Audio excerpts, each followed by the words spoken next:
Eu confesso, a Mariana disse que tem dias que são mais difíceis. Hoje o dia foi mais pesado para mim, lá para casa, para nossa família. Tem dias que realmente são mais difíceis e a gente vem diante de Deus e entrega para Deus aquilo que a gente tem para entregar, que às vezes é nossa tristeza, a nossa dor, o nosso lamento, a nossa preocupação, a nossa falta de entendimento das coisas, mas nós confiamos em Deus. Eu quero ler hoje um versículo clássico. É uma das passagens clássicas da Bíblia, daquelas que provavelmente você deve saber de cor. E essas passagens que nós consideramos clássicas, elas não são clássicas em vão.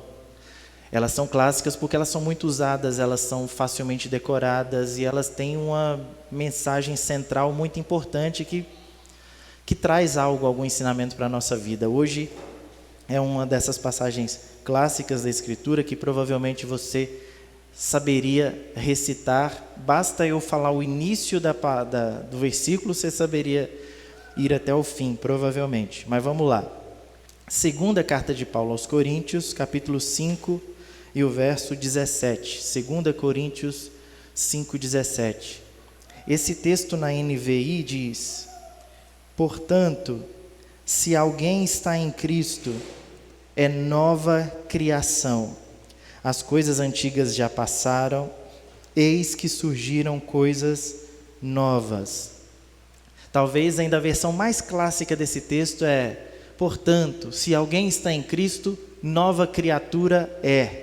As coisas velhas já passaram, eis que tudo se fez novo. Vida nova, tudo se fez novo.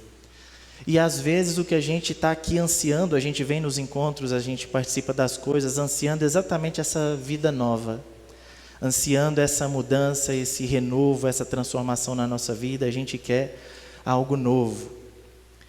E, para começar, eu preciso dizer que há uma profunda distinção entre ser evangélico e ser discípulo de Jesus. Há uma profunda distinção, é muito diferente, são coisas às vezes até antagônicas, não deveria ser, mas às vezes são. Você frequentar algum lugar e ser discípulo de Jesus. Às vezes, dependendo do lugar que você frequenta, ele pode te atrapalhar a ser discípulo de Jesus. Por isso o antagonismo. Ele pode dificultar que você seja discípulo de Jesus. Você é uma coisa ali parecida, ou que sugere, que lembra algo do que Jesus disse, mas não tem nada a ver em essência. O Brasil, vocês sabem, a gente já mencionou isso aqui, o Brasil está ficando cada vez mais evangélico. Tinha uma capa da revista Época, 2000 e alguma coisa, 2005, 2006, a capa da revista Época dizia: o país mais católico do mundo está se tornando cada vez mais evangélico. E isso não mudou, esse processo na verdade está acelerando. Cada vez nós estamos nos tornando mais evangélicos enquanto nação, enquanto profissão de fé. Mas isso não tem reverberado em forma de sinais do reino de Deus. A nação mais evangélica do mundo, a nação que está se tornando mais evangélica, que antes era mais católica, não está trazendo uma mudança real. Nada de real está acontecendo nessa mudança de uma religião para outra, de um segmento para o outro. A gente continua com números altos de corrupção, com números altos de violência contra a mulher, violência contra homossexuais, violências e preconceitos diversos. Ainda é possível a gente presenciar no Brasil racismo estrutural. A gente vê todo tipo de ignorância, embora o Brasil esteja se tornando cada vez mais evangélico. E se nós somarmos evangélicos e católicos, o Brasil já é muito cristão há muito tempo. Mas por que será que é cada vez mais difícil? Não sei se na experiência de vocês percebem isso, mas é tão difícil nós presenciarmos uma mudança de mente, algo que o versículo está dizendo. Nova vida, transformação radical, as coisas velhas ficando para trás e tudo se fazendo novo, porque parece que é cada vez mais difícil a gente ver transformações assim na vida das pessoas. Pessoas que abandonam de verdade aquilo que ficou para trás, a velha vida, os antigos costumes, as antigas práticas, os antigos desejos, inclinações, e tendo essa renovação de mente, como o apóstolo Paulo diz, que essa renovação de mente é para que nós experimentemos a boa, a agradável e a perfeita vontade de Deus. Essa transformação, essa metanoia, essa conversão radical, parece que está raro a gente ver. A gente vê transformações nas pessoas, mas são transformações produzidas pela religião. Muitas vezes, transformações produzidas simplesmente pela religião. A pessoa muda, às vezes, o estilo de roupa, começa a usar umas rouponas mais longa, mais larga. A pessoa muda, às vezes, o estilo de cabelo, ou começa a deixar crescer cabelo onde antes não tinha. A pessoa para de cortar cabelo total, porque em algumas igrejas não pode cortar cabelo. A pessoa muda o seu palavreado, algumas palavras religiosas começam a fazer parte do vocabulário da pessoa e ela começa a repetir aquilo, do jeito que o pastor dela fala lá na frente, ela começa a falar isso para os outros. A pessoa, infelizmente, em alguns momentos, ela se torna mais chata, mais ranzinza, porque tudo que há no mundo é pecado, está tudo errado, não pode fazer nada, não pode ir em lugar nenhum, está tudo ruim. Então a gente vê mudanças nas pessoas, mas boa parte dessas mudanças, elas são produzidas pelo próprio ambiente religioso, não é uma mudança que Cristo fez nela e tudo que era velho ficou para trás e agora é novo, é novidade de vida. Não, é a mesma coisa velha, só que agora com outra roupagem, com outra religião, outra denominação. E Paulo escreve essa carta aos Coríntios, uma igreja complicada. Se você ler as duas cartas de Paulo aos Coríntios, você vai ver que era uma igreja complexa, difícil, muito dividida e fracionada em grupos, cada grupo defendendo os seus interesses. Tudo naquela igreja era motivo para briga, para picuinha, para divisão, era uma igreja difícil.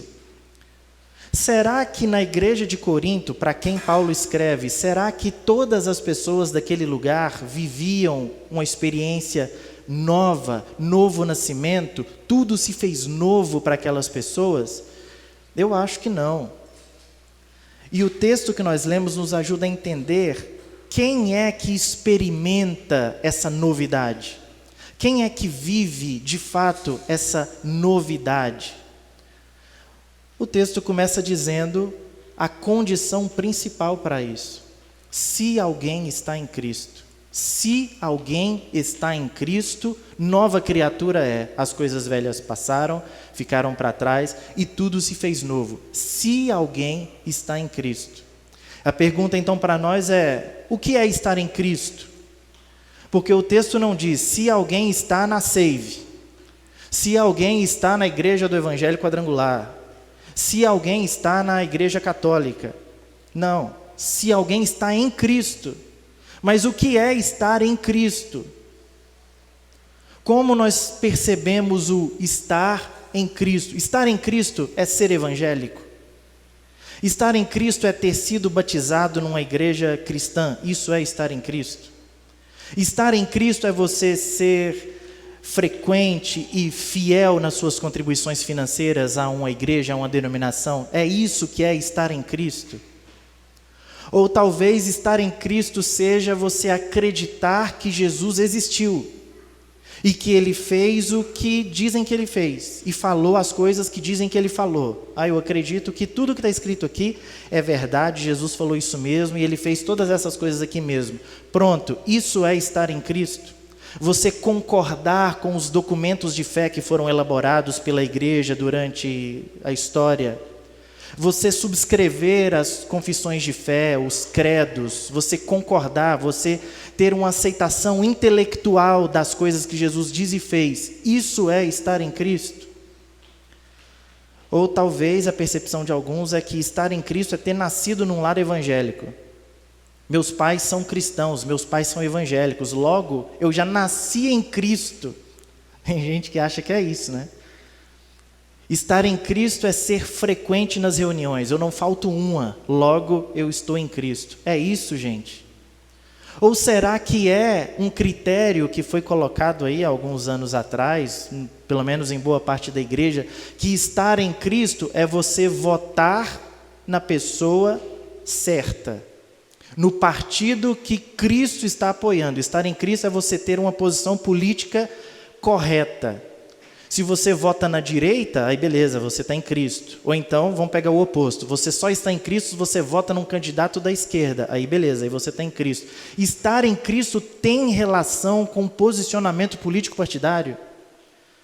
O que é estar em Cristo? Porque muitas pessoas fazem tudo o que eu mencionei aqui, são todas essas coisas que eu disse aqui, e nada muda na vida dessas pessoas. Elas são as mesmas pessoas que continuam praticando as mesmas coisas, as mesmas dificuldades, a mesma falta de perdão, os mesmos rancores, guarda tudo no coração, não consegue evoluir, não consegue avançar, não consegue viver o novo de Deus.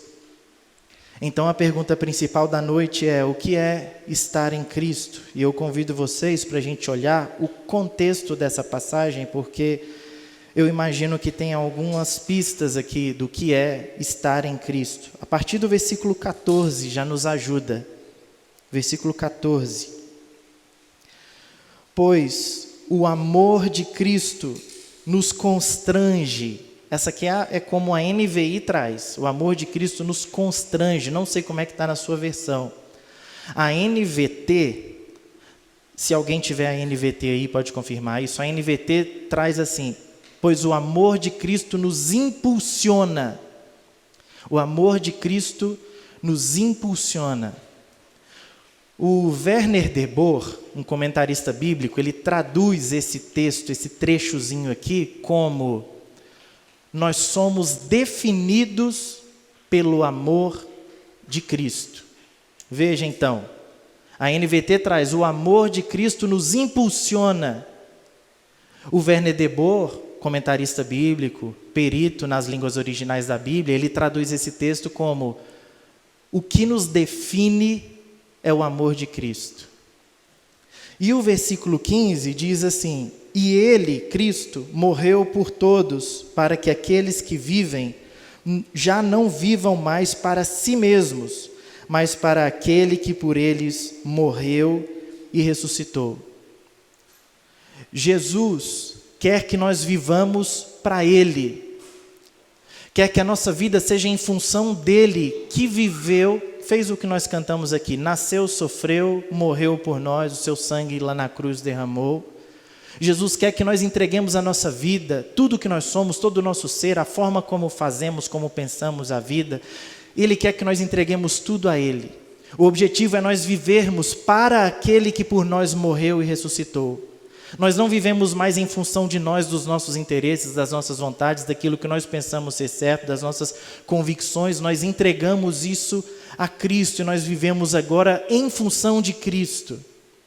E o verso 16 diz: de modo que de agora em diante a ninguém mais consideramos do ponto de vista humano ou carnal. E a NVT traz: a ninguém mais avaliamos do ponto de vista carnal. Avaliamos. Se nós pegarmos essa mensagem aqui, esses textos, esses versículos que vêm antes, nós podemos pensar então: o que é estar em Cristo? Estar em Cristo é ser definido pelo amor de Cristo, como diz o versículo 14. Estar em Cristo é ser pautado pelo amor de Jesus, é ter o ser cheio, repleto do amor de Cristo. É ter como linha guia da sua espiritualidade o amor de Jesus, é viver em amor, é fazer as coisas em amor, é olhar as pessoas em amor, é ter o amor de Cristo plenamente habitando dentro de nós. Isso é estar em Cristo, de acordo com o versículo 14. Mas o versículo 15 diz que esse amor que foi mencionado no versículo 14, que nos define, que nos impulsiona, esse amor faz com que nós entreguemos tudo o que somos a Ele, Cristo. Estar em Cristo é viver uma vida desprovida e despojada de todo egoísmo. É viver uma vida que se preocupa muito mais com agradar a Deus, com agradar a Cristo, com fazer aquilo que Cristo quer que façamos, do que com as nossas próprias vontades. Estar em Cristo é confiar nele, é viver para Ele, é estar aos pés da cruz, vivendo nele. E de acordo com o versículo 16, Nós não olhamos mais as pessoas, nós não avaliamos uns aos outros sob o ponto de vista humano, carnal. Eu não olho para você imaginando que nós estamos em disputa, que há uma rixa entre nós, que há algo que nos divide, que nos separa. Eu olho para vocês através do amor de Cristo demonstrado na sua cruz, que inclusive foi mencionada no versículo anterior. Nós nos olhamos e nos avaliamos, nós vivemos olhando para as pessoas através do amor de Jesus. Nós não mais olhamos, vivemos em competição, em disputa, porque nós somos iguais, nós nos vemos e nos enxergamos como iguais, agraciados por Deus, iguais, perdoados por Deus, nós somos iguais. Isso é estar em Cristo. E se alguém está em Cristo, essa pessoa é nova criatura e as coisas velhas ficam para trás. E o que é velho?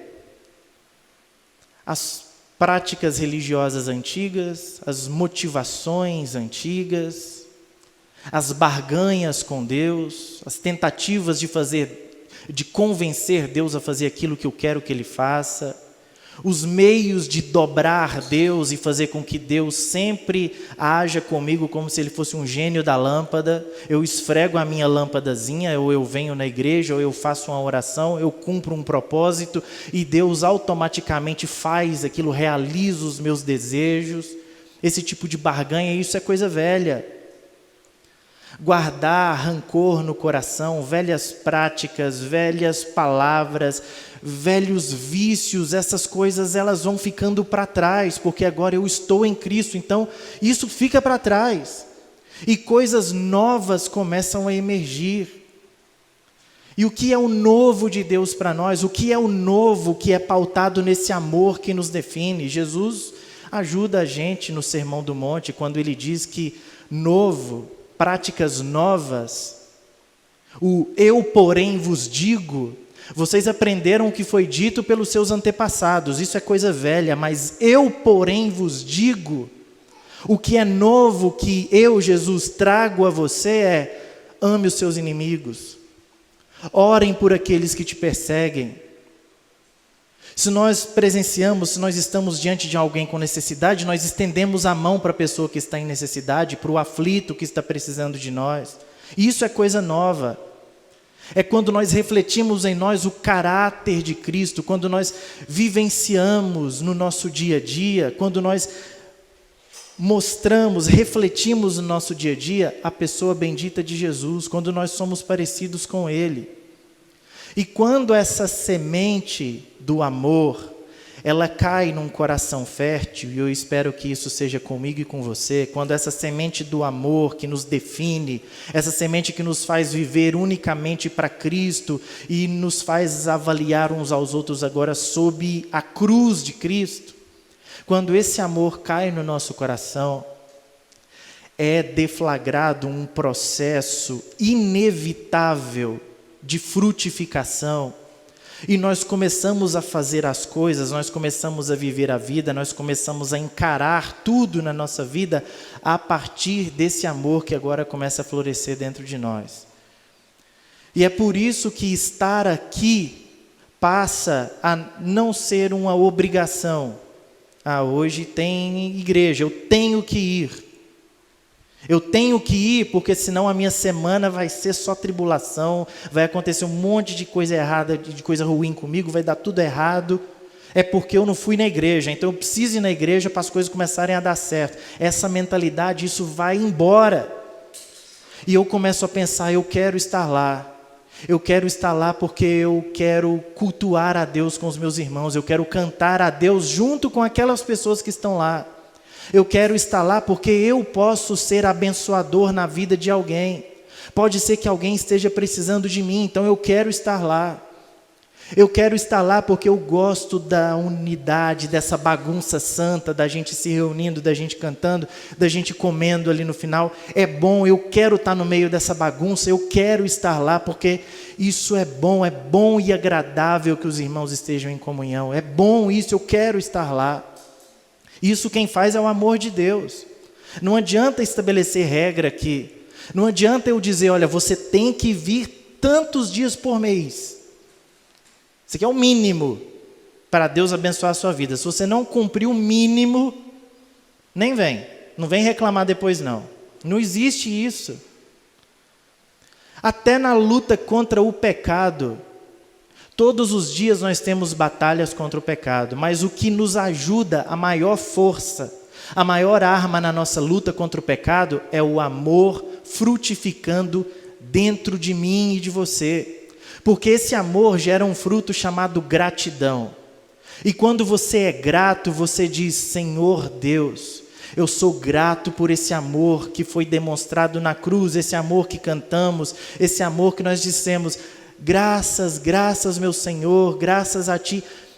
Isso gera em mim o desejo de lutar contra o pecado. Eu quero lutar contra o pecado porque eu amo a Jesus. Eu quero fazer aquilo que é bom para Ele, aquilo que o beneficia, aquilo que o agrada. Eu quero agradá-lo.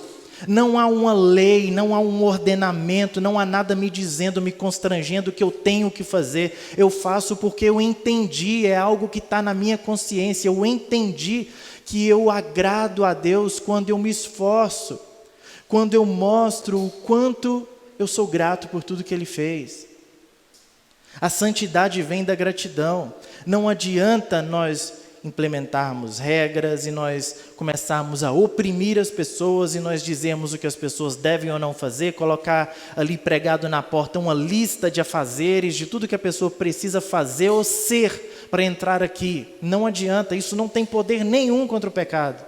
O que tem poder contra o pecado é o amor de Cristo vivendo abundantemente em você e isso gerando uma gratidão e você, por amor a Deus, lutando contra o pecado para agradá-lo, porque você o ama sem opressão, sem culpa e sem medo. Hoje nós estamos, queridos, e eu já estou terminando, hoje nós estamos diante da mesa do Senhor. Essa mesa simples que nós temos aqui, ela representa a mesa da comunhão, a mesa da comunidade. Uma mesa que ela é dada, que ela é posta pelo próprio Senhor Jesus. Uma mesa que foi estabelecida pelo sacrifício de Jesus. E essa mesa nos ensina algumas coisas sobre essa passagem que nós acabamos de ler. E essa passagem nos ensina algumas coisas sobre essa mesa também. E a primeira coisa que nós podemos aprender à mesa do Senhor, e nessa passagem que nós acabamos de ler, é que essa mesa é um convite para nós estarmos em Jesus. Porque talvez a conclusão que você chega ao final dessa mensagem é: Vinícius, eu fazendo uma autoanálise, pensando um pouquinho na minha vida, naquilo que eu tenho feito, naquilo que eu tenho sido, eu acho que eu não estou em Jesus. Eu estou na Save, já tem um tempo que eu estou vindo aqui. Eu estou numa igreja, eu estou num grupo, eu estou no cristianismo, no que se é denominado como cristianismo, mas eu não estou em Jesus.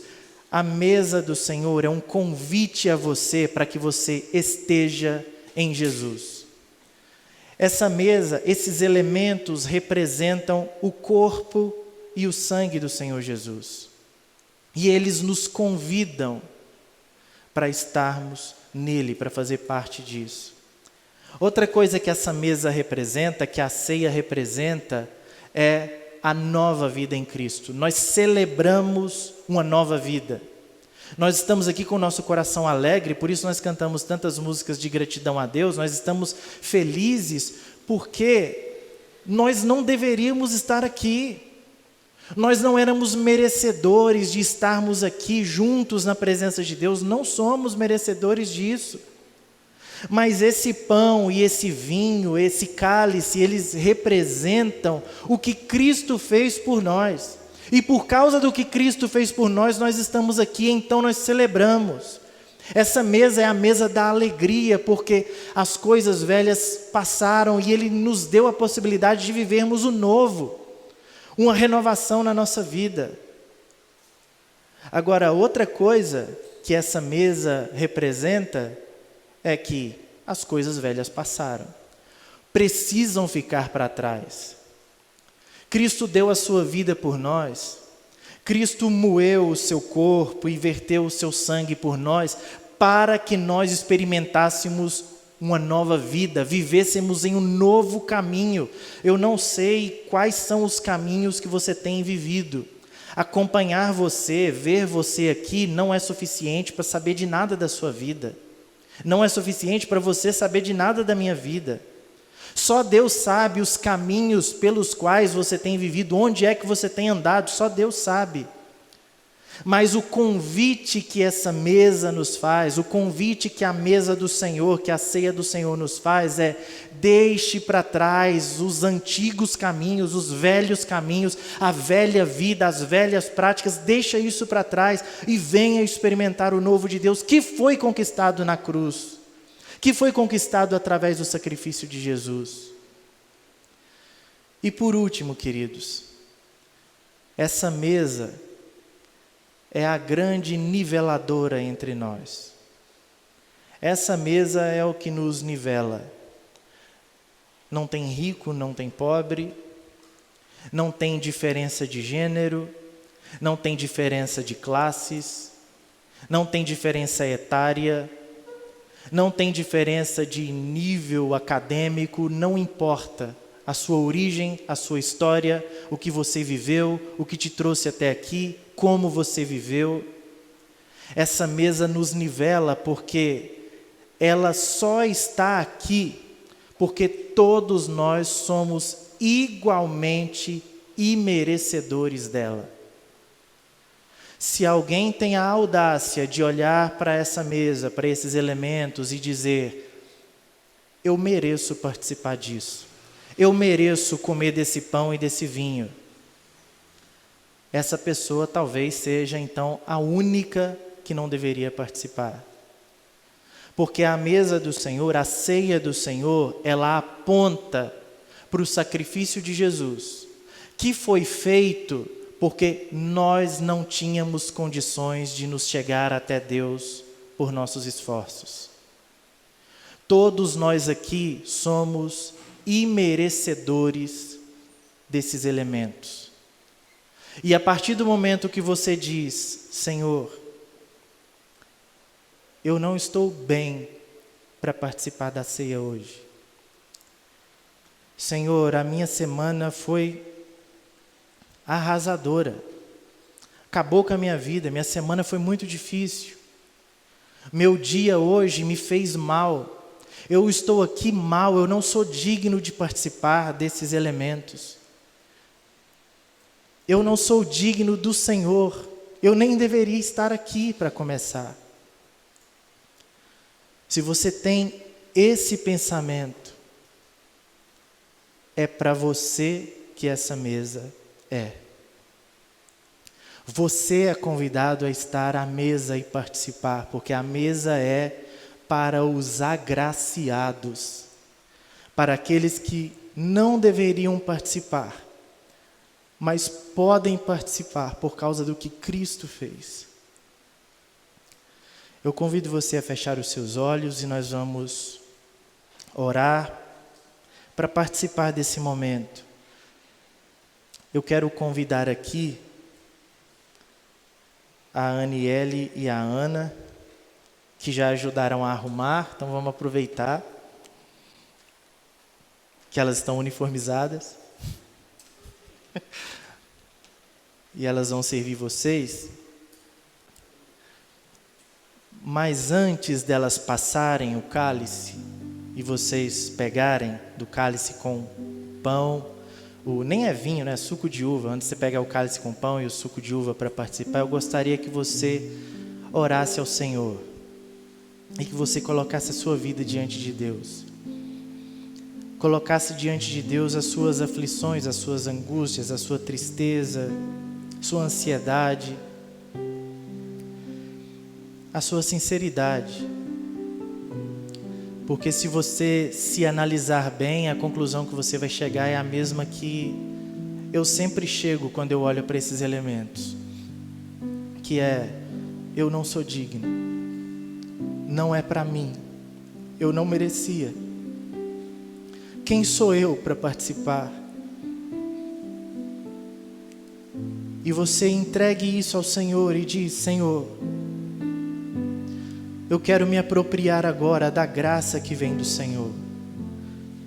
Eu quero me apropriar agora desse sangue vertido na cruz, que foi por pessoas como eu, indignas, pecadoras. Me dê força, Senhor, me dê graça. E que participar desse momento seja um marco na minha vida, para que de agora em diante tudo seja novo, que as coisas velhas fiquem para trás, e que tudo se faça novo na minha vida, na minha casa, na minha família, em nome de Jesus.